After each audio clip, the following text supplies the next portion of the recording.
Vilniaus Gedimino technikos universitetas yra Europos universitetų alijanso Atena narys, kartu su kitais 8 Europos universitetais.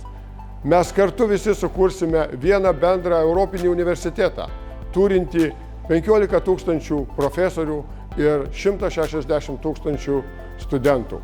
Sujungę savo išteklius, mes sukursime išskirtinės galimybės mūsų darbuotojams, mūsų studentams tobulėti, kurti, mokytis. Kartu su partneriais Ispanijoje, Graikijoje, Italijoje, Portugalijoje, Vokietijoje, Prancūzijoje, Lenkijoje, Slovėnijoje ir žinoma Lietuvoje mes kūrėme ateities universitetą ateities kūrėjams. Kviečiame studentus išnaudoti Atena mokymosi galimybės. Tai visų pirma mobilumas, tai vasaros ir žiemos mokyklos, intensyvios mokymosi programos, meikerių bendruomenės, kūrybiškumo stovyklos ir pačios įvairiausios bendradarbiavimo ir bendravimo formos. Išnaudokite ir kurkite unikalų išskirtinį savo mokymosi kelią. Atena partnerių tinklas suteikia galimybę prisijungti prie tarptautinės mokslo bendruomenės, jungtis į bendrus mokslo projektus, kartu kurti bendras studijų programas, dalyvauti mobilumo programuose ir žinoma, pažinti vienas kitą, mokytis vienas iš kito.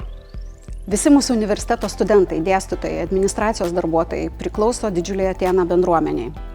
Sausio mėnesį dalyvavau Athena programoje, kuri vadinosi BIP – Environmental Digital Geosciences.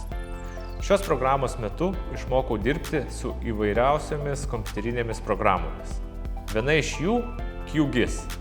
Šią programą žadu naudotis ir savo magistrinio darbo metu.